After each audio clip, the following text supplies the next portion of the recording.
sudah dapat gratisan gerutu itu geremeng. Nah ini kita sudah pakai buminya Allah itu gratis, pakai airnya ya gratis, pakai oksigen ya gratis, kok masih gerutu, itu sudah jadi hamba yang nggak bener itu. Dibayangkan kalau kita pakai oksigen bayar, pakai buminya bayar, pakai airnya bayar semua, kayaknya kita tidak mampu membayar, dan kita sama Allah hanya disuruh ikrar, disuruh sujud. Pentingnya ilmu satu, bahwa itu akan menjadikan satu perilaku.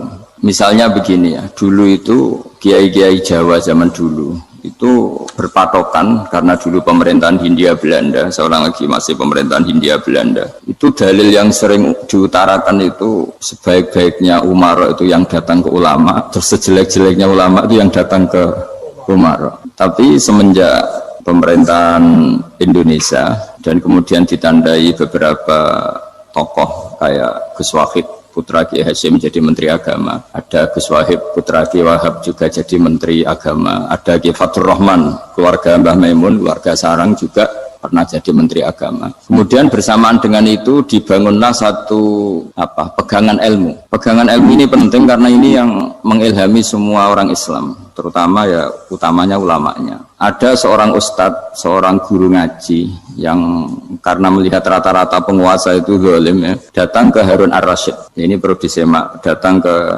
Khalifatullah atau Amirul Mukminin Harun Ar-Rasyid. Karena beliau seorang raja, tentu terduga lah, atau ya umumnya atau gimana lah istilahnya, itu ya rata-rata ya agak seenaknya, namanya raja, namanya penguasa. Ini dalam pikiran ustadz itu, tidak mesti dalam fakta. Kemudian si ustadz itu matur, ya Amirul Mukminin, inni nasihun lak famusyaddidun alaika fala tajidanna fi nafsika syai'an. Saya ini mau nasihati Anda, kemudian saya cara nasihati itu keras, tolong jangan dimasukkan hati. Dia bilang famusyaddidun alaika, saya nanti kalau nasihati itu keras sekali, tolong dimaklumi karena ini penting, karena Anda harus dinasihati secara keras. Tapi sebelum nasihat itu diutarakan, kata Harun Ar-Rasyid, karena beliau Bani Abbas dan beliau orang alim termasuk muridnya Imam Malik, kata Harun Ar-Rasyid, uskut, kamu diam Ustaz. Inna Allaha ta'ala arsala man huwa khairun minka ila man huwa syarrun minni wa ma'adhalika yaqulu Allahu ta'ala faqula lahu qawlan layyinal la'allahu yatadzakkaru aw yakhsha. Jadi ini sekaligus etika dan norma ya bagi semua dai di Indonesia dan semua kita. Wahai Ustadz, kamu diam. Allah Ta'ala itu mutus orang yang lebih baik ketimbang kamu, yaitu Nabi Musa, ke orang yang lebih jelek ketimbang saya, yaitu ke Fir'aun. Itu saja harus pakai etika, faqula lahu qawlan layyinan. Kamu harus ngomong yang halus ya. Jadi intinya ini Harun Ar-Rasyid komplain, kamu itu kalau jadi Ustadz ngaji kira-kira gitu. Jadi betapa baiknya orang dulu memahami Quran. Jadi Quran itu dibaca, kemudian kita mungkin baca terus jadi cerita, mungkin ada yang baca jadi perilaku, ada yang baca kemudian itu mengilhami, membentuk. Nah kira-kira itulah yang membentuk kiai-kiai alim di NU, di beberapa pesantren maupun orang-orang alim di luar NU. Asal ngajinya dan bacanya seperti kita, pasti seperti itu. Karena cara berpikir tadi sudah, jadi akhirnya si Ustadz tadi keluar dan minta maaf, anta a'lamu minni, ternyata engkau lebih alim ketimbang saya. Jadi kalimat famusyaddidun alika, saya akan keras cara memberi nasihat, itu yang diket, yang dipotong, yang dibatalkan atau yang diralat oleh Khalifatullah Harun Ar-Rasyid. Yaitu dikatakan inna Allaha ta'ala arsala man huwa khairun minka ila man huwa syarrun minni. Yaitu Allah mengutus orang yang lebih baik ketimbang kamu, yaitu Nabi Musa, ke orang yang lebih jelek ketimbang saya, yaitu Fir'aun. Itu pun harus faqula lahu qawlal layyinan. Cara berdakwah harus dengan kata-kata yang halus, yang lembut, yang indah. Dan dengan kata-kata itu diharapkan la'allahu yatadzakkaru aw yakhsha. Semoga yang didakwai menjadi ingat. Sehingga dengan kemampuan ilmiah seperti ini menjadi pegangan bersama bahwa kita sebagai dai atau sebagai tetangga atau sebagai sama-sama warga Indonesia, bawaan kita memang harus faqula lahu qawlan layyinan la'allahu yatadzakkaru aw yakhsha. Kemudian dalam disiplin ilmu yang lain, halus itu tidak kuat. Angin itu ya halus, tapi kalau di manage itu jadi kekuatan yang dahsyat. Begitu juga air dan sebagainya. Sehingga tidak perlu khawatir terus kalau dakwah halus itu tidak punya efek yang signifikan. Tidak juga. Allah Ta'ala itu pengelola angin. Angin itu kekuatannya dahsyat. Sehingga Nabi Sulaiman dikasih kekuatan angin. Dan bisa terbang kemana-mana. Kemudian sekarang jadi teknologi yang banyak memanfaatkan angin. Mulai rem, mulai apa saja. Sehingga dari cerita saya ini kemudian terus kiai-kiai itu membentuk dakwah termasuk di ekonomi. Dengan cara yang rileks. Nah cara rileks itu satu tentu dimulai dengan ilmu. Misalnya begini, saya beri contoh. Ketika ada orang melafadzkan kalimat la ilaha illallah, tiada Tuhan selain Allah. Kemudian kalimat ini mungkin kalau orang NU baca itu rutin ya, karena kiainya kelamaan ya yang ikut sambil tidur. Ya. Kalau tahlil itu disebut kiai tertentu itu mesti yang belakang, wah suwi itu kalau kiai itu lama itu. Nah kiainya juga karena jadi lakon ya kan lebih semangat karena pegang mic biasanya gitu di NU itu kalau khotib mesti semangat karena yang pegang mic yang dengerin mesti ngantuk karena monoton gitu. Karena yang mendengerin sudah tahu pasti nyuruh baik meninggalkan yang jelek jadi ilmunya sudah disimpulkan dulu. Setiap yang tidur di masjid mesti tak tanya kenapa tidur, ilmunya tidak ada perkembangan Gus, nyuruh yang baik meninggalkan yang jelek. Tapi kalau ilmunya agak ada perubahan kan dengar semua pasti nyuruh yang jelek meninggalkan yang baik, karena watak manusia itu agak-agak suka fitnah, itu suka geger. Tapi kalau monoton itu mesti enggak itu. Tapi yang menjadi pegangan kita, saya ulang lagi, itu ilmu dulu. Saya ulang lagi itu ilmu dulu. Saya berkali-kali menyontohkan, kalau ada orang kafir, orang yang tidak bersyahadat 70 tahun, kemudian dia bersyahadat sekali saja di akhir hayatnya. Itu kata Allah, qulil ladzina kafaru iyantahu yughfar lahum ma qad salaf. Katakan ke mereka yang kafir jika dia mau bersyahadat, itu masa lalunya diampuni semua. Sehingga kedahsyatan kalimat ini luar biasa. Orang yang kafir 70 tahun saja barokahnya la ilaha illallah ini dosanya bisa diampuni semua. Nah, kemudian karena ilmu ini tidak begitu populer atau kurang dipopulerkan atau kita sendiri kurang menghayati, sehingga la ilaha illallah itu lebih dianalisis cara lafadz ini, pelafatannya ada sanadnya enggak ya gitu. Terus cara melafatkan bareng-bareng seperti itu ada tumpengan ini bid'ah enggak ya. Jadi pertanyaannya sudah tidak tentang keramatnya atau sakralnya atau fadilahnya la ilaha illallah, tapi sudah macam-macam. Wiridan cara seperti ini ada hadisnya enggak, legal enggak, terus ada sanadnya enggak. Jadi saya mohon semohon-mohonnya untuk teman-teman yang di Al-Iman itu harus ngaji ya. Ngaji itu nanti kamu tahu cara mandang sebuah ibadah atau perilaku atau apa sajalah tahu. Karena al-ilmu yurisul ahwal, ilmu itu bisa mengilhami cara pandang. Dulu yaitu saya ulang lagi, ketika zaman Hindia Belanda, karena pemerintahnya Hindia Belanda itu ulama-ulama keras sekali, sejelek-jeleknya ulama itu yang datang ke Umaro. Tapi setelah era Mbah Hashim, era sampai Mbah Maimun, itu mereka peduli sama Umaro, sama semuanya sama-sama warga Indonesia yang ingin melihat Indonesia yang lebih baik. Sehingga banyak ya kakak saya sendiri pernah wakil bupati, terus putra Mbah Maimun wakil gubernur. Ini teman saya Ki Hafid ya bupati. Semenjak itu terus dan itu nggak lepas dari cara pandang. Ya itu cara pandang diantaranya adalah cerita tentang Nabi Musa yang Allah tetap peduli sama Fir'aun. Sehingga tetap didakwai Nabi siapa? Musa. Dan posisi Musa datang bukan memanggil. Ya, cuma sampai sekarang itu belum pernah ke kantor bupatinya Pak Hafid. Karena kadang-kadang orang terus curiga mengajukan proposal jadi agak repot. Ketemu bupati itu sialnya kiai kan mesti pikirannya orang bupati ini nyangoni, kiai ini disangoni itu. Itu terus kayak kita fakir miskin itu. Jadi makanya saya itu belum pernah datang. Tapi alhamdulillah karena beliau berambisi menjadi wa khairul umara mayatuna babal ulama. Jadi datang tapi sangat ambisius ingin mengalahkan ulama karena dia kalau datang statusnya lebih tinggi.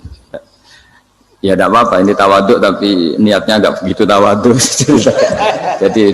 Jadi saya sering ke Jakarta tapi ya tadi jarang ya. Biasanya ngajarkan waktu hanya pas saja, tidak kurang tidak lebih. Biasanya ngajar di pondoknya Pak Kures itu di Baitul Quran ya. Hanya ngajar santri-santri itu. Nah, jadi pemahaman Quran dulu itu kata Imam Ghazali itu membaca Quran itu membaca bukan bercerita. Kalau kamu membaca seperti ini, kunta qori'an, kamu pembaca. Pembaca itu yang mengambil pelajaran. Tapi kalau kamu hanya cerita, itu namanya kunta hakian. Sebenarnya Anda tidak membaca Quran, tukang cerita. Misalnya tadi, cerita Nabi Musa datang ke Fir'aun. Itu kalau kamu hanya cerita, wah dulu itu ada orang namanya Fir'aun, didakwai Nabi yang namanya Musa. Ya ini namanya tukang cerita. Kalau kamu pembaca tidak gitu. Betapa baiknya Allah, orang sengawur Fir'aun saja inginnya Allah masih ingin diselamatkan dengan mengutus Nabi Musa kekasihnya. Itu namanya kunta qori'an, kamu pembaca betul, bukan kunta hakian, kamu tukang cerita.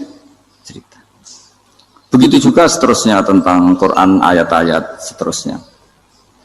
Sehingga yang diharapkan dari pembacaan Quran itu memang kita sebagai ahli baca, ahli mu'tabir ya, ahli yang ngambil pelajaran, bukan tukang apa? Cerita. Sehingga dulu ketika Sayyidina Umar radhiyallahu anhu ketika membuka Baitul Maqdis atau Baitul Muqaddas dan diajak syukuran, pesta-pesta makan itu. Beliau enggak mau. Ketika ditanya kenapa engkau enggak mau? Alasannya itu langsung beliau baca Quran. Jadi saya punya sekian contoh. Saya ulang lagi, saya punya sekian contoh. Orang-orang dulu dengan Quran itu menyatu, bukan sekedar dihafal tapi menyatu. Sehingga bawaannya itu sudah Qurani, sudah Qurani. Saya beri contoh pertama Rasulullah SAW, nanti Umar kedua. Rasulullah itu pernah nggak makan sampai 3 hari. Terus ditanya oleh sahabat, lalu kekuatan engkau bisa hidup apa? Terus menghentikan al-aswadani, maksudnya itu tamar dan air, hanya makan kurma dan air. Tapi beliau tidak ketemu roti atau nggak ketemu nasi lah kalau orang Indonesia. Ketika hari ketiga dikasih makan oleh sahabat, dipotongkan kambing, kemudian baru makan 3 lukmah, kira-kira ya 3 asupan nasi, berhenti. Padahal sahabat yang lapar sama dengan Rasulullah itu membayangkan Nabi itu sampai kenyang, sampai apa. Tapi ketika ditanya, seperti ini pun nanti ada hisabnya. Walatus alunna yauma idzin anin naim. Jadi acara makan-makan gini itu nanti ada hisabnya. Nabi nangis. Akhirnya sahabat nggak jadi nerusin makan. Jadi ketakutan orang dulu sama ketika Sayyidina Umar dijak pesta ketika memenangkan Baitul Maqdis itu. Inna wa ta'ala ayyara qauman. Allah itu mengkritik sebuah komunitas kaum karena apa? Adhabtum thayyibatikum fi hayatikum ad-dunya wastamta'tum biha. Kamu adalah orang-orang yang jatah nikmat kamu sudah kamu habiskan di dunia. Adhabtum itu kalian habiskan jatah kenikmatan kamu di dunia. Wastamta'tum biha, kamu di dunia sudah berpuas-puas. Maka jatah Anda sekarang di akhirat habis. Sehingga Sayyidina Umar enggak mau pesta-pesta karena takut jatah nikmatnya habis. Kata beliau terus, astabqi thayyibati, akan saya sisakan sisi-sisi kebaikan saya supaya tidak habis. Corong Jawa itu jadi entek-entekno biar jatahnya masih.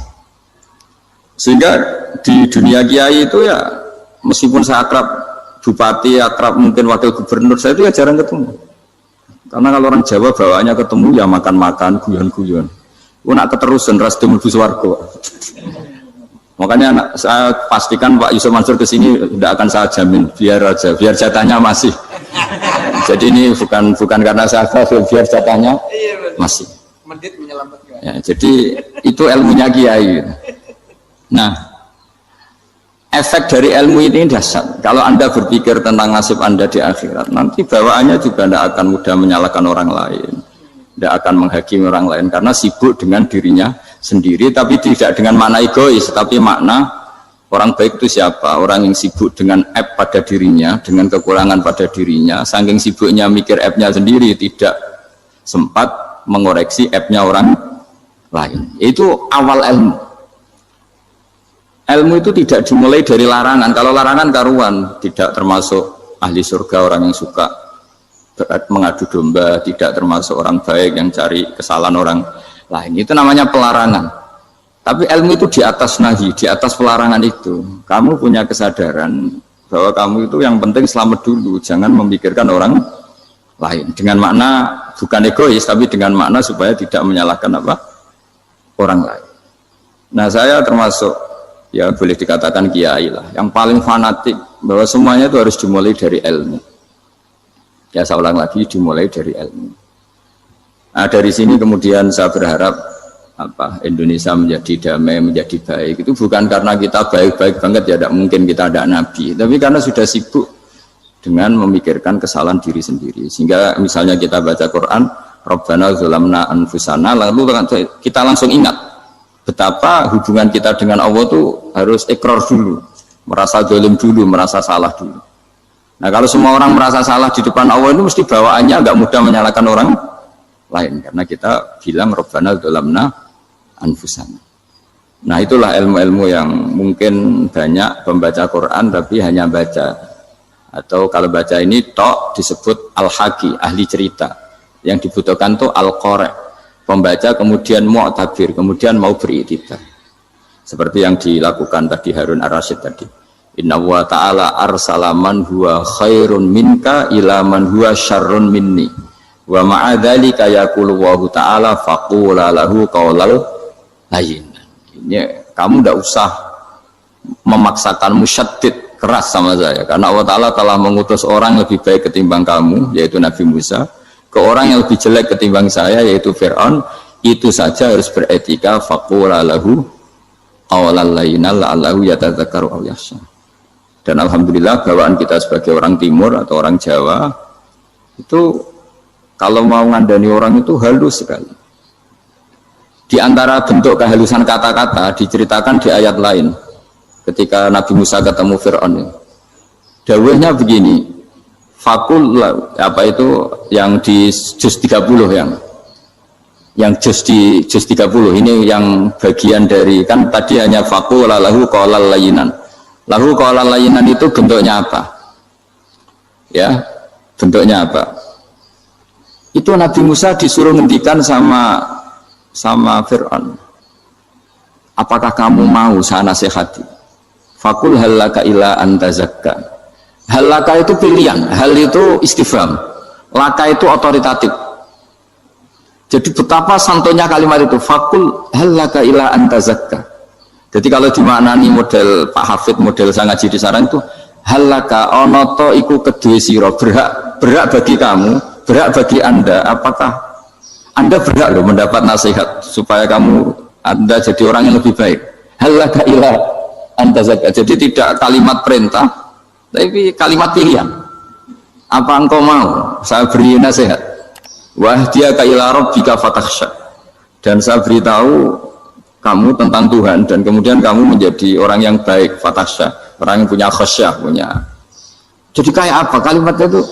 Napa jenengan kerso? Itu kalau orang Jogja, orang-orang daerah-daerah yang berada nyugui tamu itu kan, ayo makan-makan, itu kan kayak tamunya itu kelaparan. Masa Pak Yusuf Mansur kelaparan? Tidak mungkin kan. Masa Ustaz terkenal kelaparan kan tidak mungkin itu. Monggo nopo jangan ngersakno, karena bisa saja tamunya itu tidak kerso, mungkin karena darah tinggi, mungkin karena takut dianggap fakir miskin, macam-macam kan orang enggak. Itu kalimatnya itu halaka ila antazakka. Kayak apa indahnya dakwah. Halaka ila antazakka, itu ada kata laka itu ya terserah jenengan mau enggak. Wa ahdiyaka ila rabbika fatakhsha. Nah, itu yang disebut membaca. Kunta qari'an la hakian, Anda benar-benar membaca Quran, bukan sekadar penceri. Nah, kemudian ini yang terakhir, saya juga baru, sebenarnya saya itu enggak pernah bilang sanggup itu, tapi Pak Ustadz Zakaria itu GR terus. Sampai tadi pagi itu saya belum tahu kalau ada acara ini. Ya karena saya kiai, jadi kalau kiai itu kan ingatnya sama Allah aja. Kalau sama manusia tuh rodok-rodok lali gitu. Itu bukan memaksa, ya memang lupa. Sejauh mana sih pentingnya manusia kan tidak penting cara ilmu tasawuf itu. Tapi karena ini titipan Rasulullah SAW terus menjadi penting kan. Dititipi umat ya jenengan itu yang ya sudah ngaji ngatur kiai ribet itu. Kiai ini biasa ngaji kan, kiainya yang ngatur, santri ini enggak. Pak Yai ngaji tanggal ini jam ini, itu kan mengabaikan semua aktivitas kiai. Padahal jam ini mungkin saya punya jam, mungkin jalan-jalan atau ngaji atau mutolaah atau munajat. Gara-gara Pak Zakaria ini kan terus Mas Tamam ini yang provokasi. Harus ngaji di jam ini, tema ini. Saya itu kalau ngaji ditentukan tema itu, ini memang saya agak keras di bab ini. Itu kayak ibarat gini loh. Saya ini dokter, kemudian ada orang yang sakitnya itu jantung, terus bilang ke saya, Pak dokter sembuhkan kukul saya. Wong penyakit ekstrimnya itu jantung, kok bila disembuhkan apa? Kukul. Kan gak penting, sembuh tidak sembuh, kukul itu kan gak penting. Jerawat itu. Kiai itu tahu kesalahan paling fatal manusia itu akidah. Kadang-kadang mintanya ilmu yang tidak akidah, yang nggak penting. Jadi kadang-kadang kiai itu ya digurui betul kalau di Indonesia. Misalnya ini tidak nyindir loh, memang marah betul ya, kalau di bab-bab seperti ini. Tapi ini biar jadi ilmu masif, ilmu yang general. Saya ulang lagi ya, Anda jadi dokter, tahu pasien Anda ini penyakit jantung kronis atau sudah fatal lah sudah. Terus orang itu bilang, Pak Yai, itu Pak Dokter, tolong obati kulit saya supaya tidak jerawatan. Kamu bilang ini orang aneh enggak? Aneh kan? Nah, kiai juga gitu. Saya sering itu ada orang mau haji gitu, Gus doain saya jadi haji mabrur. Pernah belajar haji Pak? Dereng Gus. Mungkin enggak orang belum belajar nyuper terus kemudian minta didoain, Gus saya mau nyuper doain selamat. Nyuper aja enggak bisa kok minta doa selamat. Harusnya urutannya kan belajar dulu baru minta doa. Tapi kali ini aliman bener ngajaknya akidah dulu, ahli sunnah. Nah itu bener karena akidah itu hal yang prinsip memang harus. Kalau kebetulan nggak bener taruh visi betul. Untungnya kalau temanya bener. Jadi saya mohon ke seluruh orang-orang yang mau ngaji ke kiai itu tema itu biar yang milih kiai supaya tahu prioritas yang harus benahin. Jangan tema yang kita yang milih, jangan-jangan tema yang kita pilih itu tidak mendesak atau tidak penting. Ini bukan apa, ini saking ingin baik saya ya, keinginan baik saya supaya dulu zaman sahabat ya gitu. Kalau ada pertanyaan salah sama Nabi dibenerin, cuma Nabi terlalu bijak, cara benerin tuh enak. Kalau saya karena tidak Nabi saja ya agak-agak kasar kan, kalau tidak Nabi tidak wajib bener terus, yang wajib bener terus itu Nabi. Saya beri contoh, Nabi itu ngendikan tentang kiamat, kiamat itu dahsyat, mengerikan gini-gini.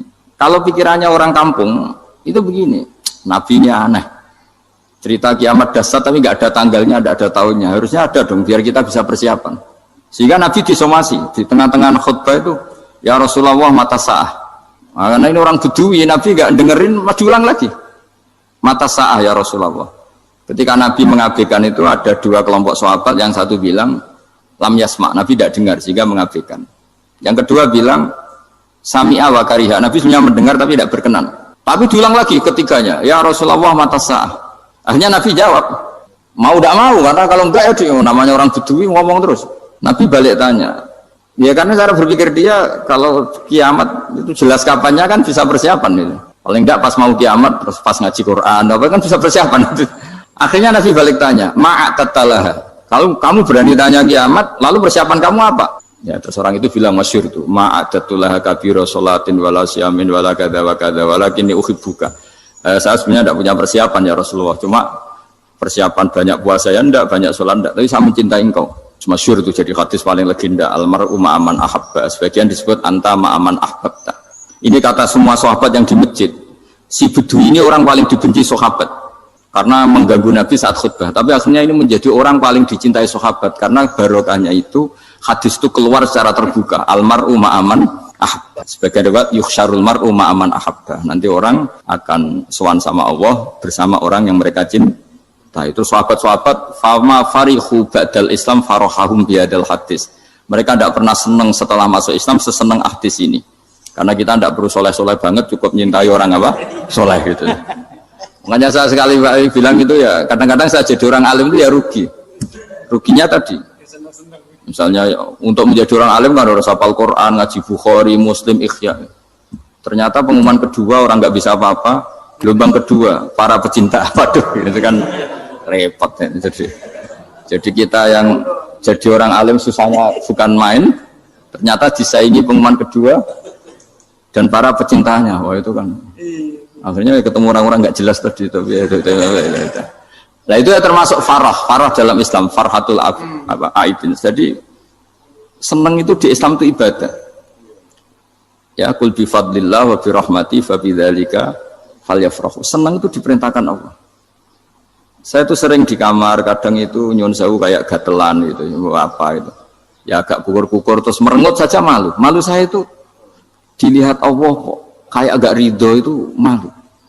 Ya kayak tadi lah, kamu dikasih rumah gratis, kemudian pas yang ngasih datang kamu kelihatan cemberut, itu yang ngasih kan mangkel.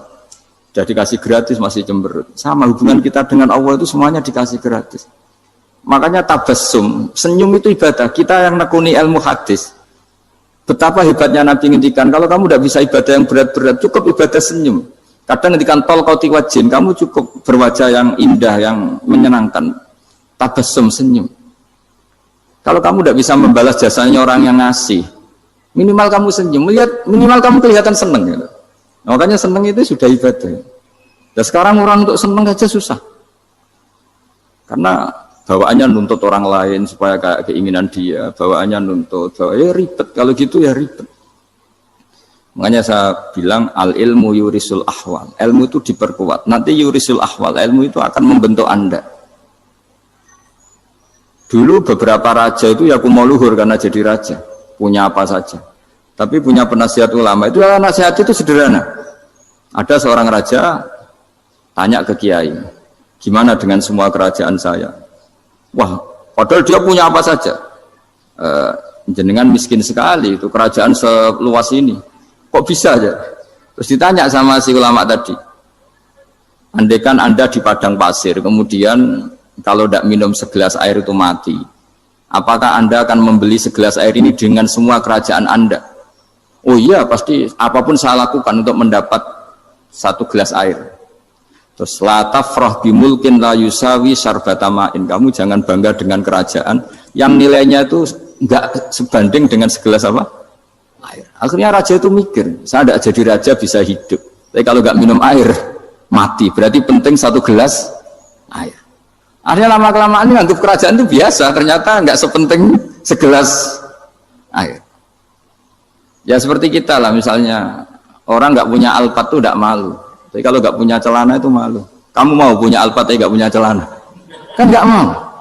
Yaitu ilmu. Ilmu itu yurisul akhwal. Ilmu akan melahirkan satu perilaku. Jadi kalau ilmu Anda mantap, pasti syukurnya juga mantap. Gitu. Ya makanya saya termasuk kiai yang selalu mendorong pentingnya ilmu. Bahkan kata Sufyan Ats-Tsauri ngendikan saking pentingnya ilmu ada kata fa'lam annahu la ilaha illallah. Dimulai kata fa'lam. Dan saking pentingnya ilmu itu setiap nabi itu status permanennya itu hanya satu, mengajar. Rabbana wab'ats fihim rasulam minhum yatlu 'alaihim ayatik, membacakan ayat-ayat Allah sampai wa yu'allimuhumul kitab, mengajarkan kitab wal hikmah. Bahkan Allah sendiri wasofa dzatahul 'aliyah bi annahu al-muallim. Yaitu Allah ngendikan Ar-Rahmanu 'allamal Qur'an. Jadi betapa hebatnya pengajar. Allah sendiri mensifati dirinya itu Ar-Rahmanu 'allamal Qur'an. Allah itu Maha Rahman yang mengajarkan Quran. Di surat Iqra juga disebutkan Iqra wa rabbukal akram alladzi 'allama bil qalam. Jadi Allah mensifati dirinya sebagai pengajar. Kayak apa pentingnya mengajar? Karena al ilmu yurisul ahwal. Ilmu ini melahirkan satu sikap. Pernah ada orang hartanya itu habis karena ngobati ibunya. Terus datang ke saya, dia sumpek karena hartanya habis ngobati ibunya. Terus dia bilang, Gus, saya ini sekarang sudah miskin karena ibu saya sakit dan harta saya habis untuk ngobati ibu saya. Terus tak guyon di sama saya. Kon kepen pinter apa kepen goblok? Kepen pinter Gus. Ingin pinter apa ingin goblok? Katanya ingin pinter. Kalau ingin pinter bahasanya jangan gitu. Harta kamu itu masih di akhirat karena habis untuk ngobati ibu. Bayangkan kalau habis untuk maksiat itu habis betul. Terus dia mulai syukur. Alhamdulillah Gus, harta saya habis secara heroik karena untuk mengobati apa ibu. Sudah pinter dia, akhirnya miskin sampai sekarang ya tetap pede saja karena masih punya tabungan di akhirat. Dan itu saya terinspirasi oleh ilmu juga. Jadi dulu Sayyidah Aisyah itu pernah nyimpan sepotong daging kambing, disimpan untuk dimakan beliau. Karena beliau mau iftar ya, mau buka atau apa. Singkat cerita, karena bawaan keluarga Nabi itu sakhok, ada orang minta dikasihkan. Suatu saat akhirnya kan habis, terus Nabi tanya, yang daging tadi di mana? Habis. Terus Nabi cara menjelaskan itu indah sekali. Harta kamu itu baju yang kamu pakai, nanti ya rusak. Yang kamu makan nanti ya ke WC. Wa tasaddaqta fa abqaita. Memang di semua riwayat itu pakai dhamir mukhatab mudzakkar. Meskipun asal usul riwayat itu untuk Sayyidah Aisyah, karena untuk umum. Yang kamu sedekahkan tuh yang masih. Kamu jangan bilang kamu sedekahkan tuh yang habis. Yang kamu sedekahkan tuh yang masih. Misalnya saya punya uang 1 miliar misalnya. Terus pernah tak sedekahkan ke fakir miskin atau ke kiai atau ke pondok 100 juta. Itu yang mesti masih karena kadang di luar kekuasaan kita. kadung lillahi ta'ala. Justru yang masih itu yang potensi nanti untuk hal-hal yang kurang positif. Semenjak itu orang sedekah itu begitu entengnya karena itu yang masih. Ya tapi tentu sarannya yang tepat ya. Saya sekarang sering kampanye sedekah tepat karena misalnya sering saya itu didatangi orang kaya. Gus, saya ini punya uang banyak, ingin punya masjid biar dipakai orang Jumatan.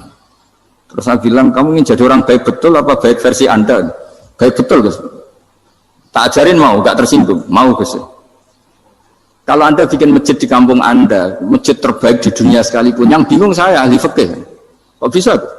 Kan terjadi 2 Jumatan, nanti sahnya yang mana? Kamu enak aja bikin masjid, kan? Kamu bikin masalah baru bagi kiai fikih di daerah kamu. Belum nanti orang terus migrasi ke masjid Anda karena lebih baik, koriknya lebih baik. Kamu membunuh masjid yang lebih tua, itu nggak sopan sekali, masjid itu sudah lebih tua kamu. Akhirnya mikir, nggak usah Gus kalau gitu, sedekah apa saja, yang penting perintah dengan gimana. Ya sudah. Jadi sedekah itu juga harus dibina supaya kalau orang kan bisa saja kan uang 100 juta itu untuk fakir miskin manfaat, ternyata untuk masjid yang sifatnya aksesoris, untuk lampu yang kristal yang mahal-mahal bukan yang pokok. Itu pentingnya ngaji ya. Jadi lagi-lagi al-ilmu yurisul ahwal. Ilmu itu melahirkan satu sikap. Jadi ketika ada masjid baru, kalau orang nggak bisa ngaji fikih, wow ada masjid baru, masjid banyak. Tapi kalau yang ngaji fikih ngerti ini malah ada masalah baru karena ada ta'addud Jumatan, gimana hukumnya 2 Jumatan dalam kondisi yang tidak mendesak. Makanya sekarang saya baru kampanye itu. Dulu itu kalau ada masjid banyak itu kan faktornya beda ormas, beda pemahaman atau agak jauh, masih hukum sosial atau bawaan kondisi. Misalnya di dekat UGM itu ada masjid kampung pertama, bawaan masjid karena ada kantor besar atau bawaan ada pabrik besar atau ada sekolahan besar. Tapi sekarang itu ada pertanyaan baru, ada masjid baru karena ada orang kaya ingin bikin masjid, itu gimana itu hukum? Nah, tapi kalau orang tidak nekuni fikih itu ya langsung wah bagus untuk bangun masjid. Bagus piye gene sing kangelan memfikihkan tadi. Nah itu ilmu. Jadi kalau yang tidak nekuni fikih itu ya tidak tersiksa, tapi yang nekuni fikih itu pasti tersiksa karena seperti itu tadi. Ya jadi saya mohon di antara cara kita dakwah secara damai itu dimulai dari Rabbana zalamna anfusana. Itu pakai Nabi di redaksinya diganti dengan makna supaya kita per individu matur Allah apa ini zulam tu nafsi zulman kabiron katsiran. Nah bawaannya orang mengaku zalim, mengaku salah itu kan sudah tidak sempat mikir salahnya orang apa lain. Dan dari sini kemudian dia jadi orang yang tawadhu, yang ubudiyah, yang macam-macam. Sehingga Nabi ini bukan dianggap ya pasti penjelas terbaik. Terus Allah meredaksikan wa ma tuqaddimu li anfusikum min khairin tajiduhu indallah. Apa saja kebaikan yang kamu sudah berikan untuk Allah sampai akhirat itu ya pasti kamu temukan di akhirat.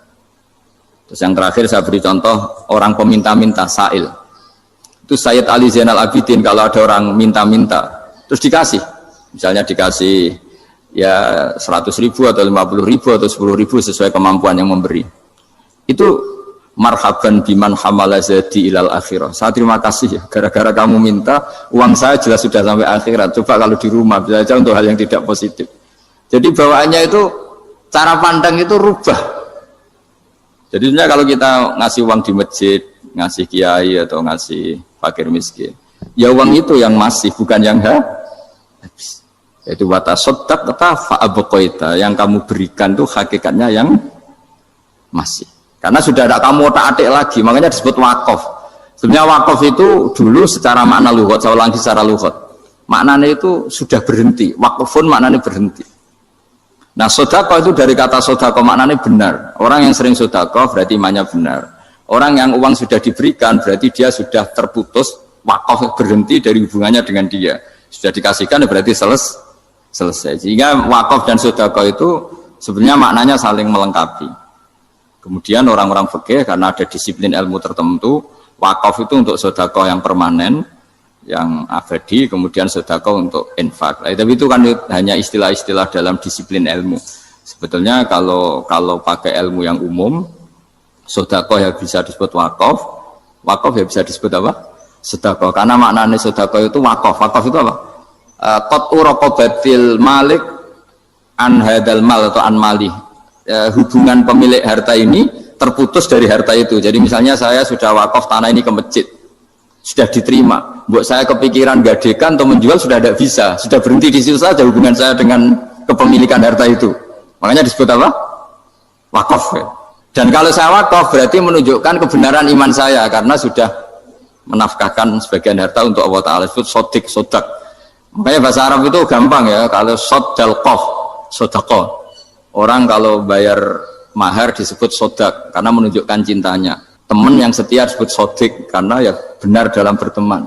Abu Bakar disebut as-siddiq karena sangat membenarkan kanjeng Nabi.